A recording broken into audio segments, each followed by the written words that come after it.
Hello everyone and welcome to our channel mass media बच्चों कल्याण अवाम की आवाज़। तो स्वागत है आपका 9 के बाद बाई इलेक्शन की बात एपिसोड 9 में।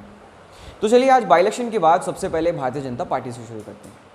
भारतीय जनता पार्टी के कैंडिडेट अपकमिंग बाई इलेक्शन के लिए शरणु सलगर, इन दिनों उन्होंने अपनी कैंपेनिंग में काफ़ी तेज़ी लाई है, मगर वो तेज़ी सिर्फ और सिर्फ बसवा कल्याण के अतराफ के देहातों में देखी जा सकती है और वो कहीं ना कहीं बसवा कल्याण मेन सिटी को नेगलेक्ट कर रहे हैं। और इसका मतलब क्या समझा जाए कि मैक्सिमम परसेंटेज ऑफ वोट्स जो बसवा कल्याण मेन सिटी में है वो माइनॉरिटीज़ का है, तो क्या शरणु सलगर माइनॉरिटीज़ को नेगलेक्ट कर रहे हैं?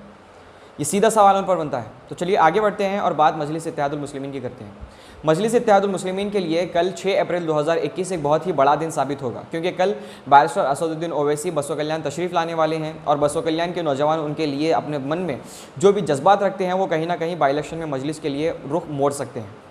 तो अब देखना यह है कि कल बैरिस्टर असदुद्दीन ओवैसी जब बसवा कल्याण तशरीफ़ लाएंगे तो क्या कुछ होगा और मजलिस की कैंपेनिंग में क्या कुछ उतार चढ़ाव आएंगे, क्योंकि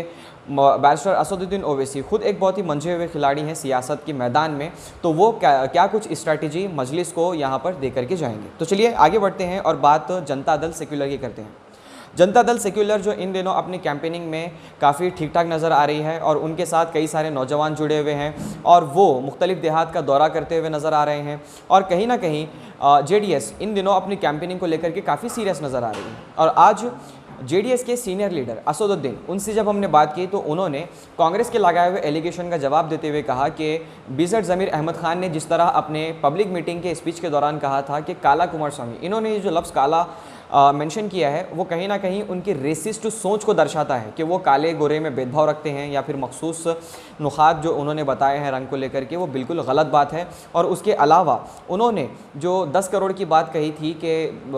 कुमार स्वामी ने बीजेपी से 10 करोड़ लेकर के यसरब अली साहब को बली का बकरा बनाया है, तो उन्होंने इस मुताल्लिक़ बीजेड ज़मीर अहमद खान को कहा है कि वो पैसों की राजनीति करते हैं। इसके अलावा जब मास मीडिया की जानिब से उनसे सवाल किया गया कि कैंपेनिंग को लेकर के आगे जेडीएस की क्या कुछ स्ट्रैटेजीज रहेंगी, तो असदुद्दीन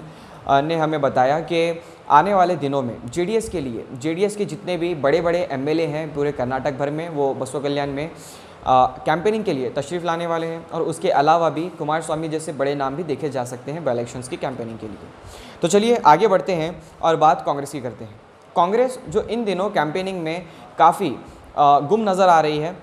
मगर उन्हें कहीं भी सिटी में देखा नहीं जा सकता है। सिटी में इन दिनों काफ़ी फीकी पड़ती हुई नज़र आ रही है कांग्रेस, क्योंकि कहीं ना कहीं इब्तिदाई दिनों में कांग्रेस के कुछ बड़े बड़े लीडरान, बड़े बड़े नाम कर्नाटक की सियासत से जुड़े हुए भले ही नज़र आए और उन्होंने पब्लिक मीटिंग में एक कुछ लम्हात के लिए दूसरे राजनीतिक दलों पर काफ़ी निशाने साधे, मगर उसके बाद कहीं भी कांग्रेस के वो बड़े लीडरान गायब नज़र आ रहे हैं और कांग्रेस खुद भी बसवा कल्याण बाई इलेक्शन की कैंपेनिंग में काफ़ी पीछे नज़र आ रही है। और इसकी एक जो बड़ी वजह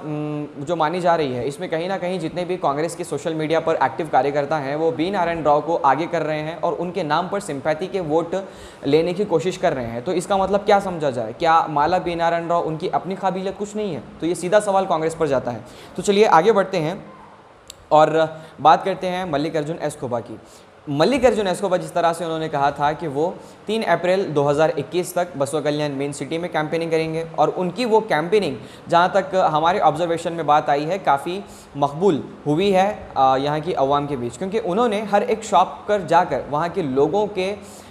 से बात की है और वहाँ के लोगों को ये आश्वासन दिलाया है कि टिकट का जो बीजेपी का टिकट है वो बेचा गया है और आपका लोकल कैंडिडेट जो भी हो आप उसे सपोर्ट करें। और जो बीजेपी ने अपना टिकट शरणु सलगर को दिया है उसकी नाराज़गी अभी तक मल्लिकार्जुन एस्कोबा में बनी हुई है और वो अभी भी कहीं ना कहीं वो कहीं भी जाते हैं अपनी कैंपेनिंग के लिए तो वहाँ वो इस बात को दोहराते हैं कि शरणु सलगर किस किस्म के आदमी हैं या फिर बीजेपी ने अपना टिकट किस तरह से बेचा है। और उसके अलावा 3 तारीख के बाद जिस तरह से उन्होंने कहा था कि वो अतराफ़ के देहातों में जाकर कैंपेनिंग करेंगे, तो आज